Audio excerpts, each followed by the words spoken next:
Live from New Delhi, you're watching DD India NewsHour, India's voice to the world. I'm Preeti Kaur. Coming up in the next 1 hour. Prime Minister Narendra Modi says nation first is driving India's rise as a trusted global power. At the Republic Summit, Prime Minister says what it is doing will shape the future of next 1,000 years. 12 Indians among 13 killed in explosion at a factory in Ras Laffan industrial city in Qatar. India reaching out to render assistance to all the affected families. US temporarily suspends sanctions on Iranian oil, claims Tehran would allow nuclear weapons inspections. Trump says Hormuz is totally open. Technical talks continue this week.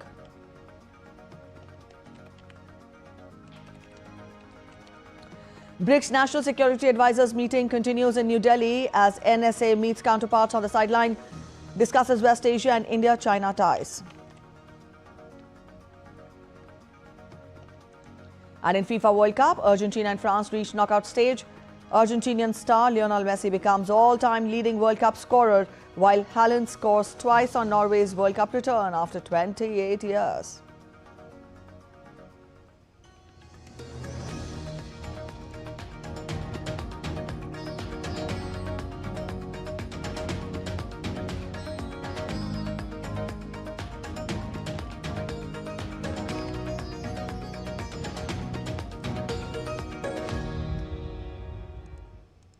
Prime Minister Narendra Modi addressed the Republic Summit. Addressing the gathering, the Prime Minister underscored that the spirit of nation first has been the guiding principle behind India's achievements over the past decade and its emergence as a trusted global power.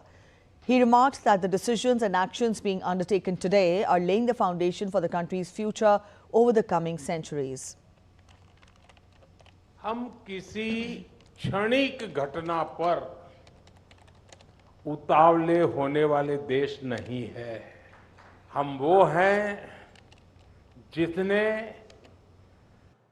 विकास और विनाश देखा भी है, झेला भी है। हम वो देश हैं जिसके जहन में युगों की मेमोरी चिप लगी हुई है। हम युगों की मेमोरी चिप वाले नेशन है और इसलिए भारत जो कर रहा है, और ये मैं बहुत जिम्मेवारी के साथ कह रहा हूं, भारत जो कर रहा है वो आने वाले 1000 वर्ष का फ्यूचर लिखने वाला है। Prime Minister Narendra Modi also said that issues like Maoist terrorism cannot be seen merely as headlines or television debates, adding that overcoming such challenges requires sustained effort. आपके लिए वन लाइन न्यूज होगा या TV पे आधे घंटे debate होगी कि माओवादी आतंकवाद खत्म हो गया।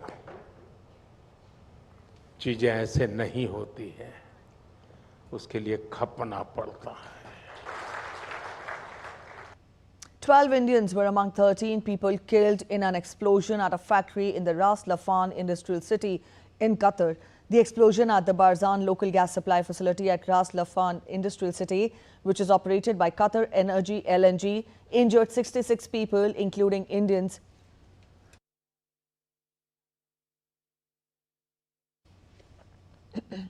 All injured are in stable condition and are receiving appropriate medical treatment.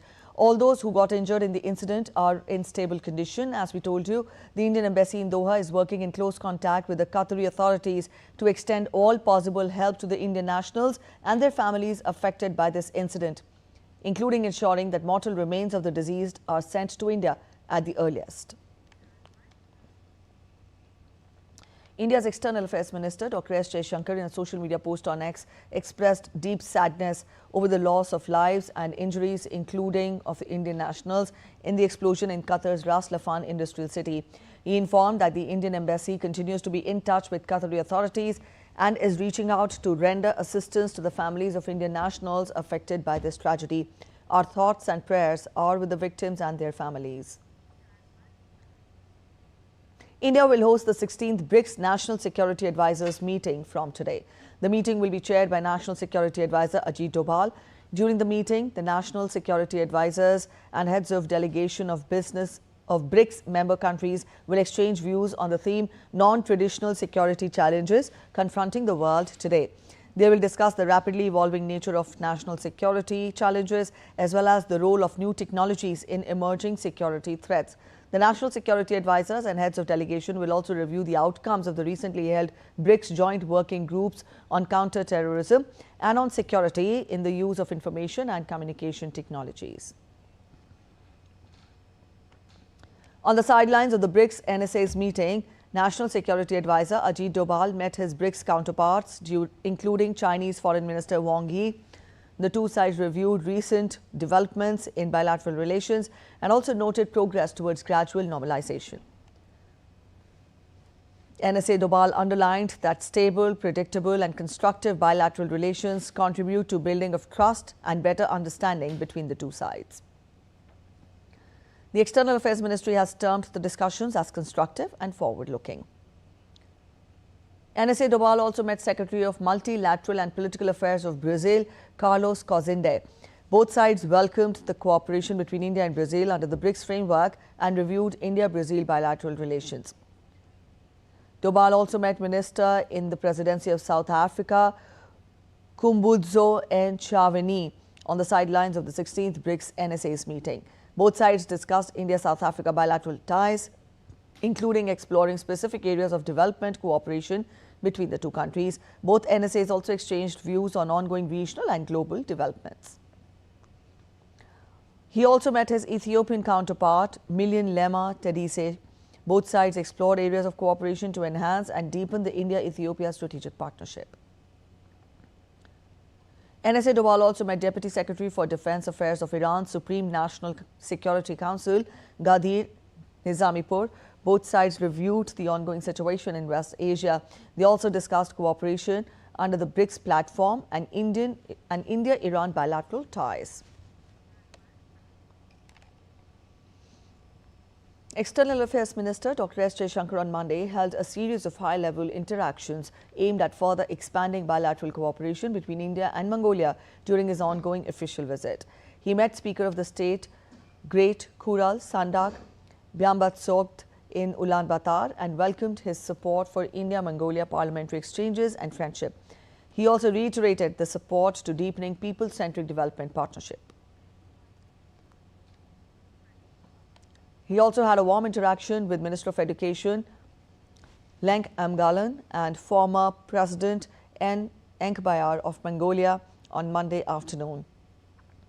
Minister Jaishankar said that he values their support for deepening the strategic partnership. He also met the Chief Abbot of Ganden Monastery of Mongolia. He said that his blessings for deepening cultural ties and people-to-people goodwill between India and Mongolia are deeply cherished. Dr. S. Jaishankar earlier called on Mongolian President Khurelsukh Ukhna and conveyed greetings from President Murmu and Prime Minister Modi.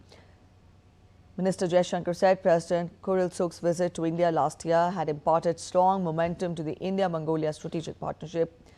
Dr. Jaishankar noted that he valued the Mongolian president's guidance in advancing cooperation across diverse sectors, adding that both sides agree on the importance of spiritual friendship as the foundation of India-Mongolia ties.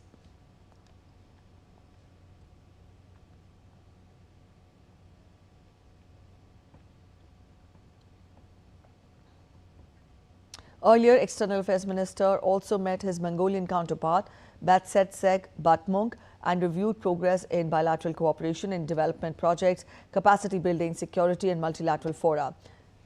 The two leaders also discussed opportunities in mining, clean energy and agri-processing.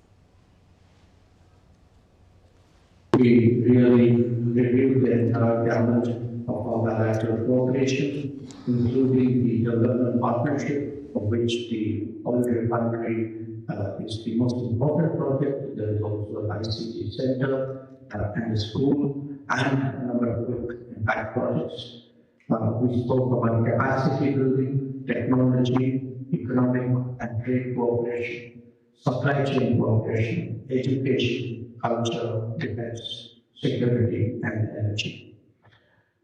We had an exchange of views on more ideas, new opportunities, and preparing an agenda for the next level of our strategic partnership.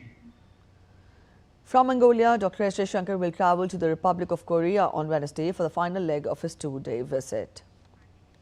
In a significant advancement for India's fertilizers security, 4 cargo ships carrying vital shipments of urea, D-ammonium phosphate and sulfur successfully crossed the Strait of Hormuz last week.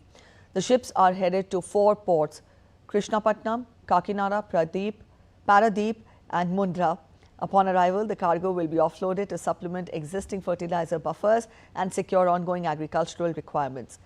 India's cumulative fertilizer stock stood at 196.08 lakh tons as of June 22nd, up from 168.67 lakh tons a year ago. Urea inventory also rose to 81.44 lakh tons from 69.21 lakh tons. DAP climbed to 20.92 lakh tons from 16 lakh tons last year.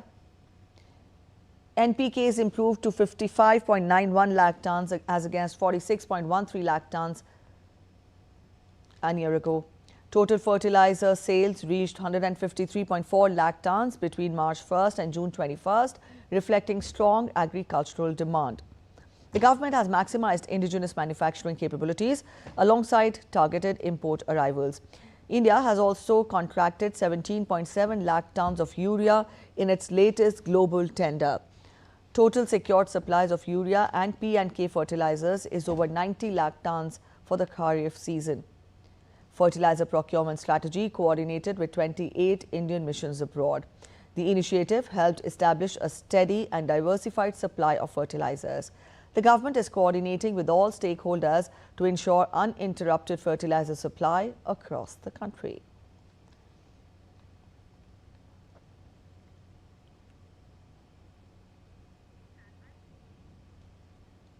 At the UN high-level meeting on HIV/AIDS, India reaffirmed its commitment to ending AIDS as a public health threat by 2030, backing the draft political declaration and its call for accelerated global action. Delivering India's national statement, P. Harish highlighted the country's progress in reducing new HIV infections and AIDS-related deaths through sustained investments and strengthened healthcare interventions. Noting that the global HIV response is at a critical juncture, India warned that persistent inequalities, funding gaps and emerging challenges could jeopardize hard-won gains. Reaffirming support for the declaration, India called for renewed commitment to sustain progress and achieve the goal of ending AIDS by 2030. India aligns itself with the spirit of global solidarity reflected in the draft political declaration and welcomes the efforts undertaken to forge consensus on a forward-looking and action-oriented outcome. As we approach the 2030 deadline, the global HIV response stands at a critical juncture. While remarkable progress has been achieved over the past 2 decades, persistent inequalities, financing constraints, and emerging global challenges continue to threaten these gains. We therefore support the declaration's renewed commitment to ending AIDS as a public health threat by 2030 and sustaining progress beyond. You're watching DD India NewsHour. We're heading for a short break, but after the break, we get you the latest political transition in United Kingdom. North Korean leader Kim Jong-un vows to accelerate military build-up. Over 1,000 Ebola infections reported in Congo. Latest Ebola outbreak kills over 250 people.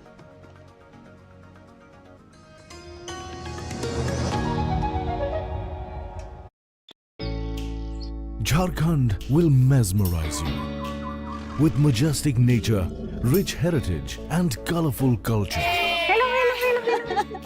Johar. It fits perfectly. Thank you. Full workout हो गया. Ready?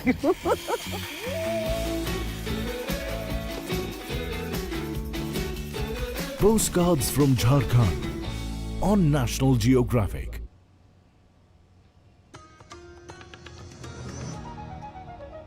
Welcome back after the break. You're watching DD India NewsHour. The United States and Iran have achieved a major diplomatic breakthrough in Switzerland, establishing a 60-day roadmap towards a final peace deal. Both nations have agreed to a series of mutual concessions to de-escalate tensions in West Asia. Vice President J.D. Vance described the talks as having laid a very good foundation, adding that the teams had discussed the reopening of the Strait of Hormuz and deconfliction of the entire region. Vance also said that Tehran had agreed to invite IAEA inspectors back to their country, calling it a major milestone and the first step in permanently denuclearizing Iran. Vance said that Iranian assets had not yet been unfrozen as part of the deal. We're working with our allies, from the Israelis to the Gulf Arabs, to make sure that sticks, and we feel very, very good about where that is.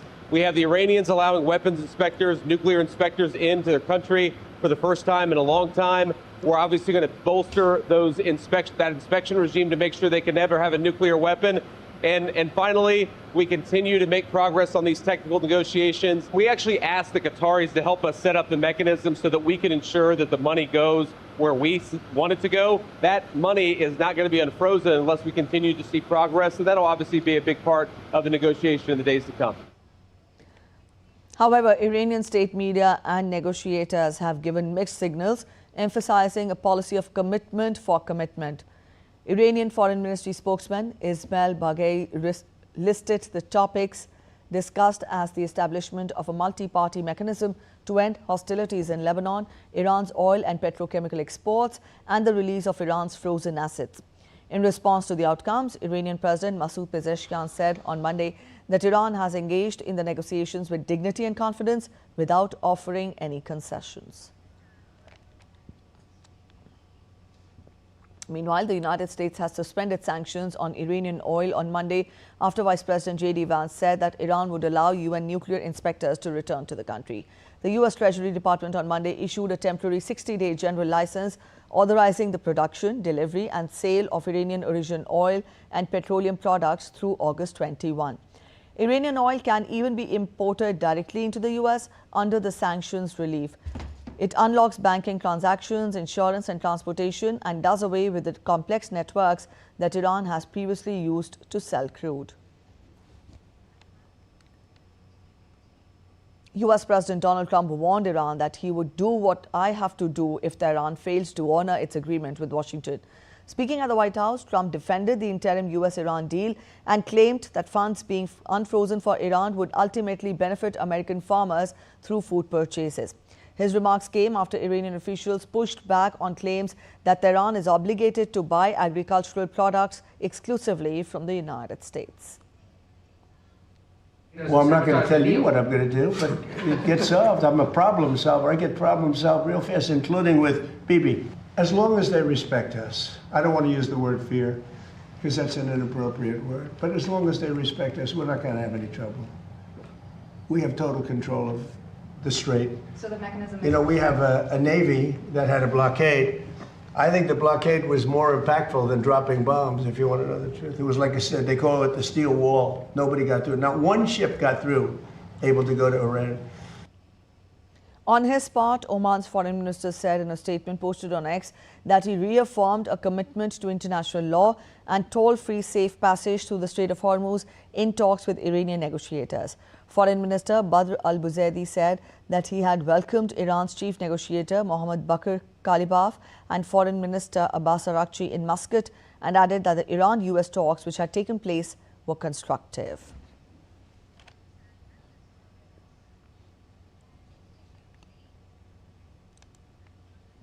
Our correspondent Jessica Taneja joins us for more on this. Jessica, how do you evaluate the developments? On one hand, we have US confirming that Iran has allowed the IAEA representatives into the country, inspectors into the country.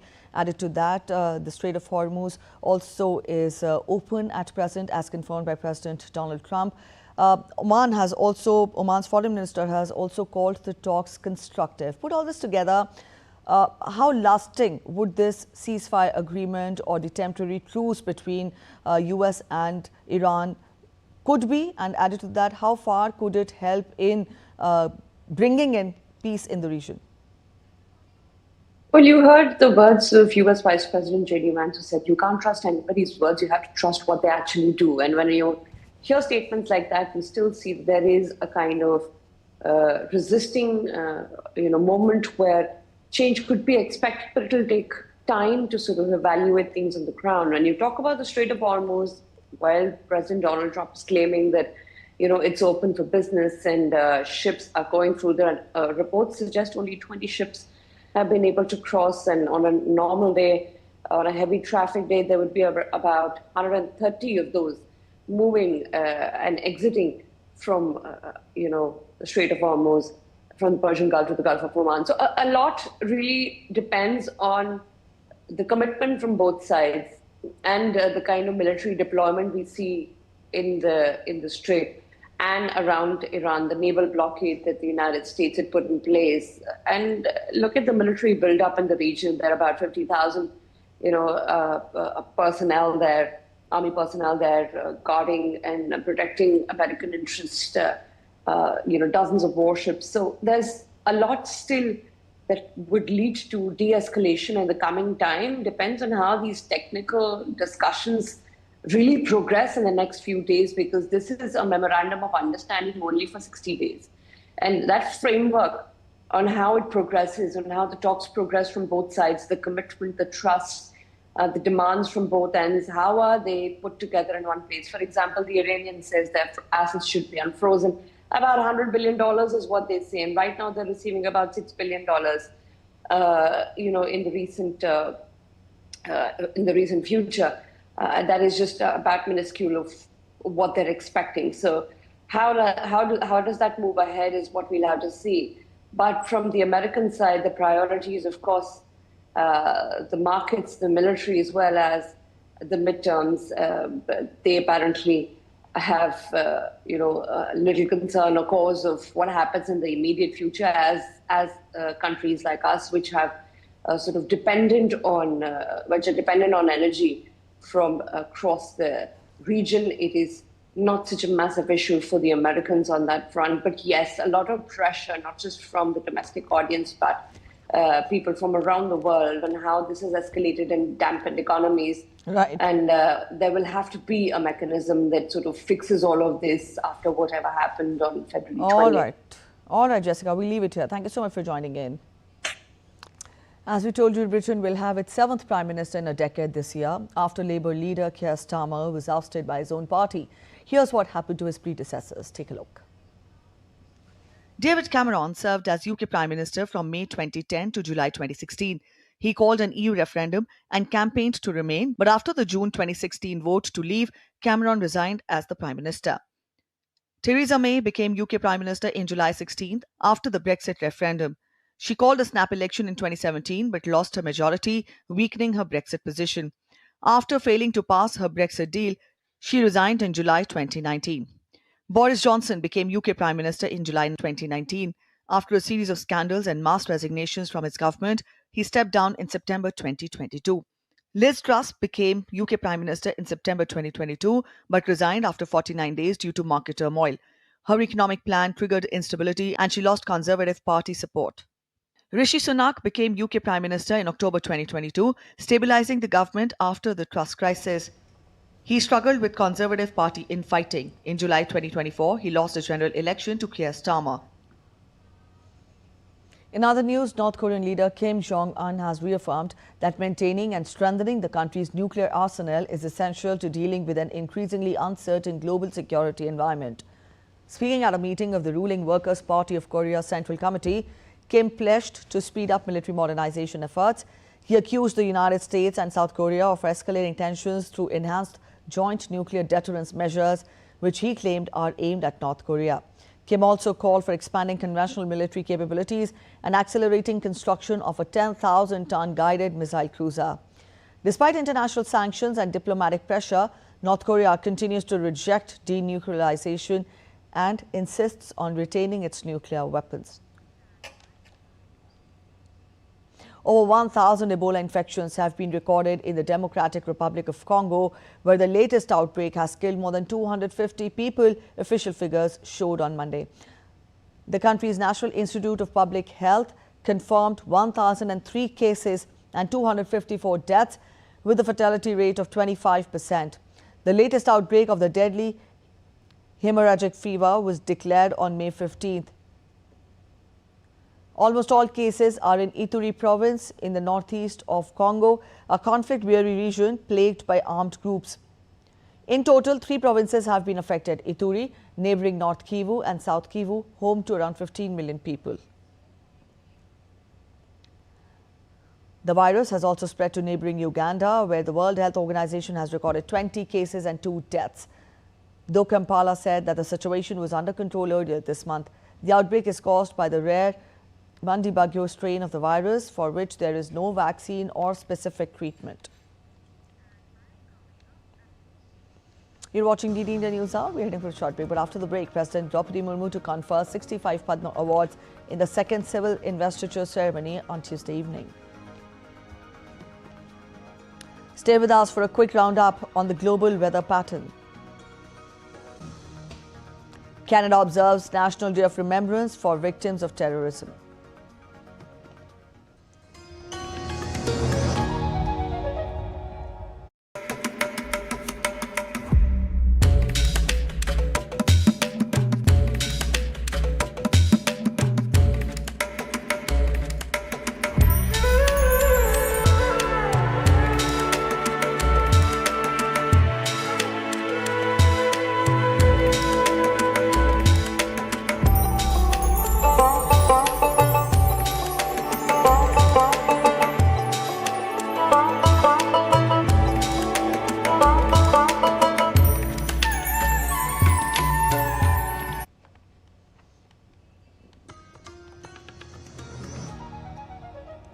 Welcome back after the break. You're watching DD India NewsHour. 65 prominent personalities will receive the prestigious Padma Awards from President Draupadi Murmu today in the second civil investiture ceremony.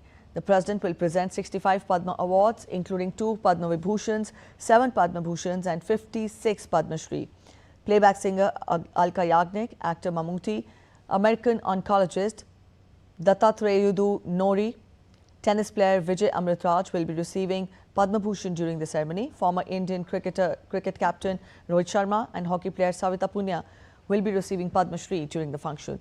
The President had conferred 65 Padma Awards, that is 2 Padma Vibhushans, 6 Padma Bhushans and 57 Padma Shri in the first civil investiture ceremony held on 25th of May.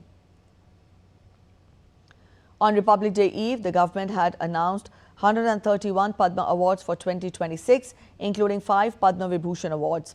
2 of them are being given to 4 individuals but would be counted as 2 awards.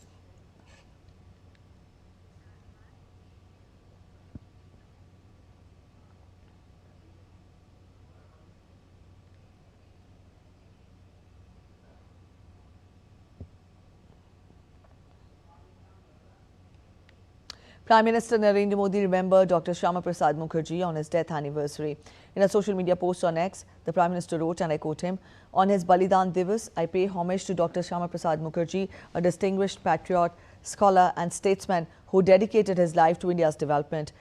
His unwavering conviction, courage in public life and commitment to national interest continue to inspire generations. Dr. Mukherjee's sacrifice remains etched in our collective memory. We reaffirm our commitment to building a strong and developed India, guided by the values he cherished and served till his last breath."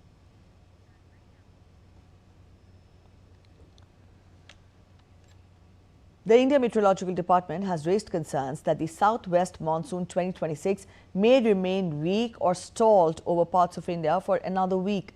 The monsoon, which made a slightly delayed onset over Kerala on June 4th, gained momentum and covered most of southern, eastern and northeastern India by June 15th, but its progress has since slowed. Weather observers say the slowdown is linked to the development of El Nino conditions in the equatorial Pacific Ocean and others. We get you details in our next report. Large parts of the country continue to await the arrival of monsoon clouds while battling intense heat. Meteorologists are closely tracking a climate phenomenon that is likely to influence India's weather in the months ahead. Most people have probably heard of it. It is El Nino, a naturally occurring phenomenon marked by the warming of sea surface temperatures in the central and equatorial Pacific Ocean. El Nino affects weather patterns around the world, including in India, where it's known to cause reduced monsoon rainfall. So this year there is El Nino condition which is prevailing over equatorial Pacific Ocean. It is a weak El Nino condition, but gradually it will become moderate El Nino condition in July and August. And when you go towards September, it may become a strong El Nino conditions. So in most of the years, like 60 to 70% of the years when El Nino prevails, it impacts the rainfall activity over India. So that has been taken into consideration when we issued the long-range forecast for the month of June or seasonal forecast for monsoon season 2026. However, meteorologists caution that the presence of El Nino does not automatically mean a weak monsoon. India's monsoon is influenced by multiple climate systems. Unfavorable factors such as the Indian Ocean dipole can help offset the impact of El Nino. The Indian Ocean dipole refers to a climate phenomenon that describes the difference in sea surface temperatures between the western and eastern Indian Ocean. A positive Indian Ocean dipole often increases rainfall over parts of India. However, the developing El Nino is a cause for concern for India's farmers. The country is facing a nationwide rainfall deficit of 41% between June 4th and June 18th, according to the IMD. Central India faces a rainfall deficit of 67%, while East and Northeast India face a 42% deficit, raising concerns over sowing and crop growth in several regions. The IMD says it is keeping farmers updated so they can plan ahead and take measures to mitigate the impact of lower rainfall. The southwest monsoon's slow northward progress, coupled with the emergence of El Nino conditions over the equatorial Pacific Ocean, which leads to less rainfall in India, could have significant consequences for Kharif crops, which require timely rainfall to thrive. The performance of the monsoon over the next 2 months will be critical for agriculture, water resources, and the livelihoods of millions who depend on timely rains. Let's get to quick global weather updates now. A severe heat wave has gripped Europe with temperatures nearing 40 degrees Celsius across several countries as the region faces an increasingly early and prolonged pattern of extreme heat. Spain sweltered on Monday as a heat wave pushed temperatures above 40 degrees Celsius across much of the country, with highs reaching 42 degrees Celsius in south of Spain. A rare red alert was also issued in the Basque country, where San Sebastian was expected to reach around 40 degrees Celsius. In Madrid, the temperatures reached about 45 degrees Celsius, making conditions very hard for outdoor workers. Madrid City Hall has opened climate shelters to help homeless people cope with extreme heat, especially those on the streets. Madrid has been experiencing its first heat wave of the summer since Sunday, with temperatures exceeding 40 degrees Celsius. France has extended heatwave warnings, with more regions now under the highest alert. Many schools have closed or changed schedules because of the extreme heat. Temperatures are expected to reach about 42 degrees Celsius in Bordeaux and around 38 degrees Celsius in Paris. In Canada, migratory birds are increasingly being affected by severe heat wave and changing climate patterns. Rising temperatures are affecting bird breeding and migration patterns. In several areas, extreme heat is making it harder for birds to keep nests safe and cool. A surge of hot air from the Sahara, driven by the African anticyclone, is creating a heat dome over Western and Central Europe, trapping heat and pushing temperatures higher day after day.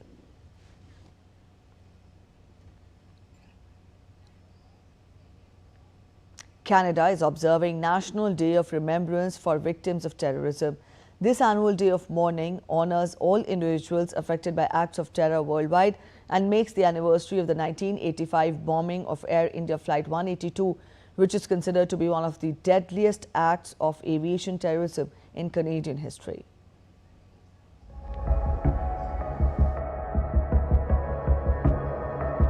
On this day, 41 years ago, an Air India Flight 182 Boeing 747 en route from Toronto to London and onwards to India disintegrated mid-air at 31,000 feet off the coast of Ireland.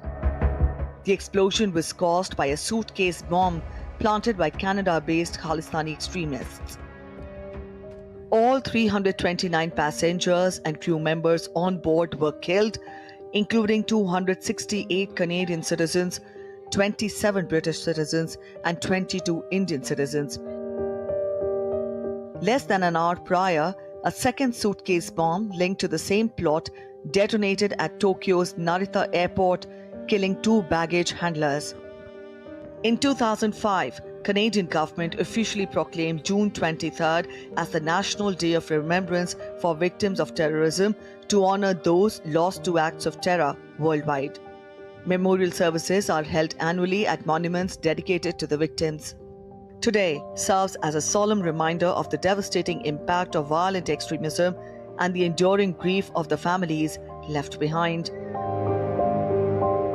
In remembering the victims of Air India Flight 182 and all acts of terrorism, the world is reaffirming its collective commitment to peace, solidarity, and the protection of innocent human lives against hatred. Bureau Report, TD India.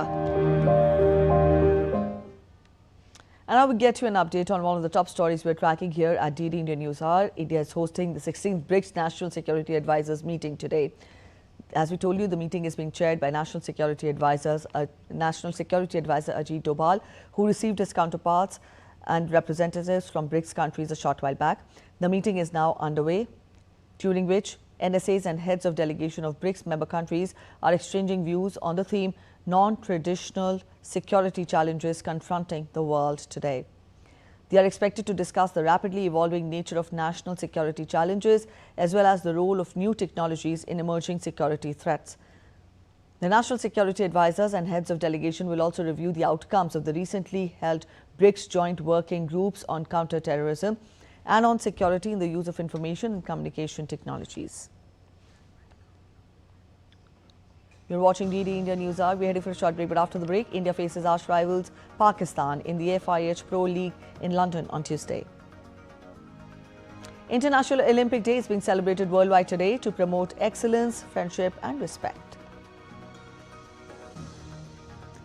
Kozhikode Eatery turns into football hotspot, showcasing rare football memorabilia.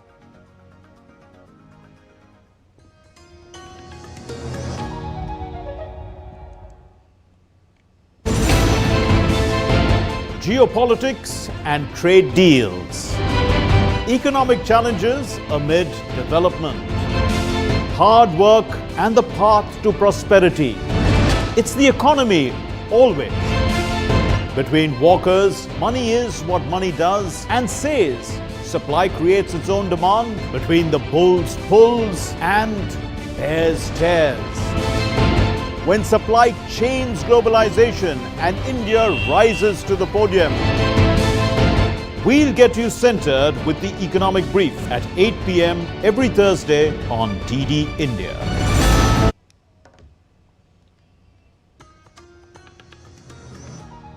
Welcome back after the break. You're watching DD India NewsHour. Let's get to updates from the world of business now. Asian equities fluctuated on Tuesday following a tech-led sell-off on Wall Street as investors again questioned a long-running AI-fueled boom, while crude largely had losses that came on the back of US-Iran talks. South Korean chip giants SK Hynix and Samsung tumbled to drag the Kospi index down more than 3%, though it is still up more than 100% since the turn of the year. Tokyo was also in the red, with tech investment titan SoftBank shedding more than 7% and chip maker Tokyo Electron down. Taipei and Shanghai were down, with Hong Kong and Sydney flat. Singapore, Wellington and Manila ended up. Oil prices edged up, though they remained below $80 following Monday's drop that came after US temporarily lifted sanctions on Iran to allow it to produce, sell and deliver crude oil. Maritime trackers are also pointing to an uptick in the tanker traffic through the Strait of Hormuz. On to sports now. We talk of FIFA World Cup first.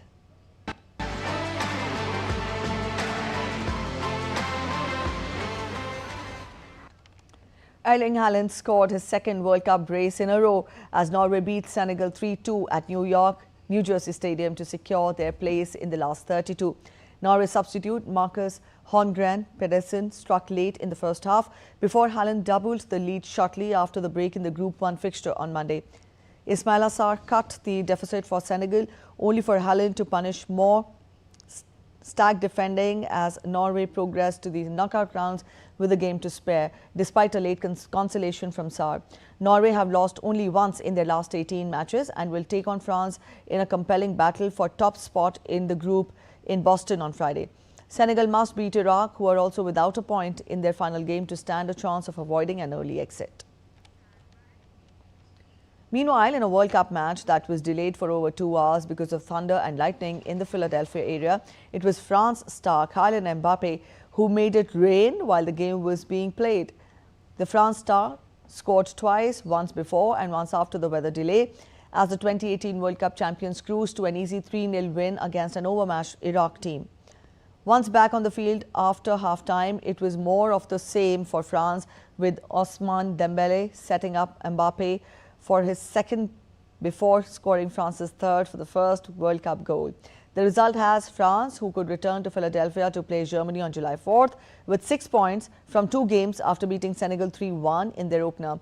Didier Deschamps' side is assured of a spot in the knockout rounds, but its group stage finale against Norway will likely decide who tops the group. Lionel Messi became the all-time leading goal scorer at the World Cup as Argentina beat Austria 2-0 in Dallas, confirming his side's place in the knockouts. After an unfathomable missed penalty early on, Messi lashed onto a Thiago Almada cutback to make tournament history with a first-time finish after half an hour.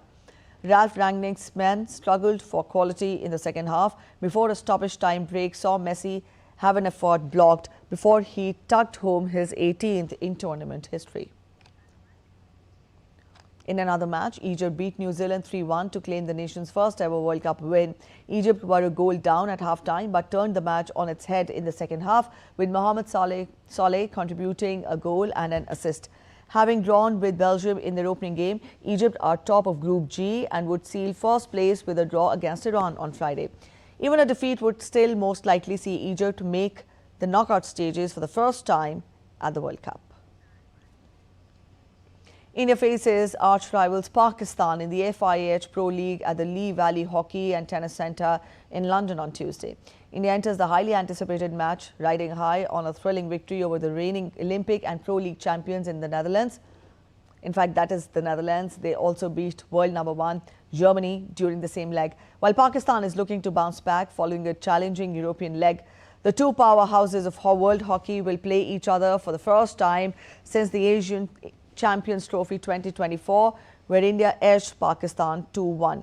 Star drag flicker Harmanpreet Singh was named the captain and 24-man squad of the European leg of India's Pro League campaign, which began in Rotterdam and concludes in London.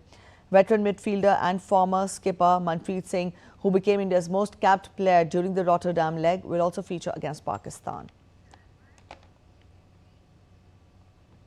India's Sports Minister Dr. Mansukh Mandavia is on a visit to the southern Indian state of Kerala, where he is participating in a series of events promoting fitness, sports excellence and mass participation in sports.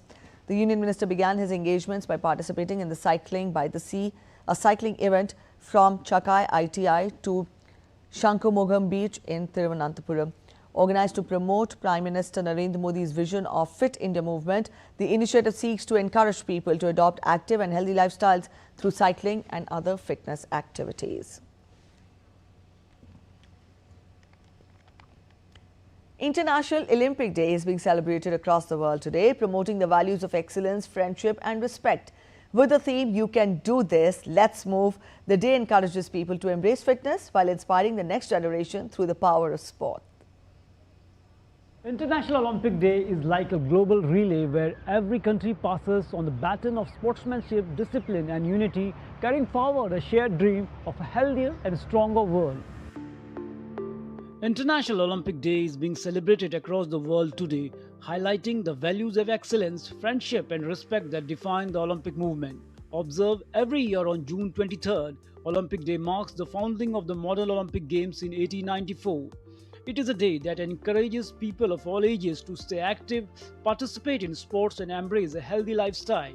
The official theme of the Olympic Day 2026 is "You can do this, let's move." The campaign aims to inspire people everywhere to make physical activity a part of their daily lives and to experience joy of movement through sports and fitness. Across several countries, special events, community runs, sports demonstration and fitness activities are being organized to spread the Olympic spirit. Athletes, coaches and sports enthusiasts are joining hands to inspire the next generation and promote the message of unity through sports. In India, the Olympic Day is being celebrated with enthusiasm in schools, colleges and sports centers. The occasion also comes at a time when Indian sports continues to make significant progress on global stage. From athletics and shooting to badminton, wrestling and hockey, Indian athletes have consistently delivered strong performances at major international competitions. Olympic Day is also an opportunity to remember the achievements of India's Olympic heroes who have inspired millions with their dedication and success. Their journeys continue to motivate young athletes to dream big and pursue excellence. As the world celebrates International Olympic Day, the message remains simple and powerful. Sports has the ability to bring people together, break barriers and build a healthier and more inclusive society. Olympic Day is not just a celebration of sport, but a reminder that every step, every effort and every game played with passion moves us closer to a world united by peace, fitness and shared humanity. Narayan Singh for DD India. Minister of Youth Affairs and Sports Dr. Monsoon has extended greetings to everyone on Olympics Day. In a social media post, he said, and I quote him, "Today we celebrate the Olympic values of excellence, friendship and respect that inspire millions across the globe. Under the leadership of Prime Minister Narendra Modi, India is witnessing an unprecedented sporting revolution, empowering our athletes and encouraging every citizen to embrace sports as a way of life."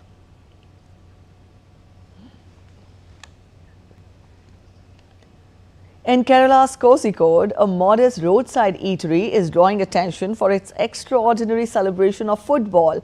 Hotel Kamala, located near Puthiyapalam, has been transformed into a mini football museum by its owner, Sivdasan, whose love for the sport is reflected in every corner of the restaurant. Take a look. At first glance, Hotel Kamala near Puttiyapalam in Kerala's Kozhikode stands out for its striking display of football artifacts and the flags of nations competing in the ongoing FIFA World Cup. With football fever in the air, the eatery offers visitors a unique football-themed experience. Shivadasan, the restaurant's owner and an ardent supporter of Lionel Messi and Argentina, has transformed the space into a remarkable showcase of football memorabilia collected over the years. I have been collecting souvenirs and artifacts, including currencies. I got these newspapers from my friend Manoj, who had a collection of around 15 editions. When I shared my interest in football with him, he told me about his collection. Among them are newspapers covering France's victory and Pele and Brazil's World Cup triumph. The eatery also features a projector for World Cup matches, allowing diners and staff to cheer on their favorite teams together. Hotel Kamala serves delicious meals and tea, but more than that, it serves a pinch of joy and a whole cup of football stories. All right, so football and food go together here. That's it in this edition of DD India News Hour, but let us know your thoughts on the news of the day. For those of you on the go, you can get all the latest news and updates from India and across the world on the DD India mobile app. This app is available on both Android and iOS platforms. You can download the respective QR codes. We'll be back with more news as it breaks here on DD India. I'm Preeti Kaur signing off, and from all of us here in Delhi, thanks for watching DD India News Hour.